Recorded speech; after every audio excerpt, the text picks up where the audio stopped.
Town की जानिब से यौम दफ़ा पाकिस्तान के सिलसिले में शानदार आतिशबाजी का मुजाहरा पेश किया जा रहा है, ट्रिब्यूट पेश किया जा रहा है उन शहदा को जिन्होंने जंग सितंबर 1965 में अपनी जानों का कुर्बानी देकर वतन अजीज़ का कामयाबी से दिफा किया था। ये बराह रास्त मनाजिर आपको दिखा रहे हैं। इससे पहले बहरिया टाउन की जानिब से इस्लामाबाद में भी इसी तरह का खूबसूरत और शानदार आतिशबाजी का मुजाहरा किया गया था और ट्रिब्यूट पेश किया गया था यौम सितंबर और यौम दिफा की मुनासबत से सितंबर के शहदा को। और एक बार फिर अब यौम दिफा पाकिस्तान के सिलसिले में बहरिया टाउन कराची में इस वक्त आतिशबाजी का ये खूबसूरत मुजाहरा पेश किया जा रहा है। यौम दिफा की मुनासबत से बहरिया टाउन कराची में आतिशबाजी का शानदार मुजाहरा किया जा रहा है।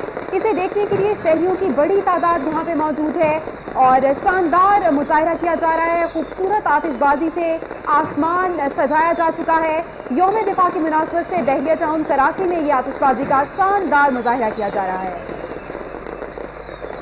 नाज़रीन, बहरिया टाउन की यह खासियत रही है, 14 अगस्त हो या फिर यौम दिफा पाकिस्तान हो या फिर कोई भी ऐसा खुशी का त्यौहार, खुशी का मौका, बहरिया टाउन हमेशा अपने हीरोज़ को खराज अक़ीदत पेश करने, खराज तहसीन पेश करने में पेश रहता है। और न सिर्फ अपने उन हीरोज़ को जिन्होंने मुख्तलिफ मैदानों में पाकिस्तान का नाम रोशन किया होता है, उनकी माली इमदाद भी की जाती है। उन शहदा के हवाले से शहदा के लवाक़ीन की भी माली इमदाद की जाती है जिन्होंने मुल्क कौम की खातिर अपनी जानों का नजराना पेश किया है, चाहे वो ऑपरेशन ज़रबे अज़्म में शहदा हों या फिर यौम सितंबर या उसके बाद मुल्क दिफा के लिए जिन्होंने अपनी जानों का नजराना पेश किया है।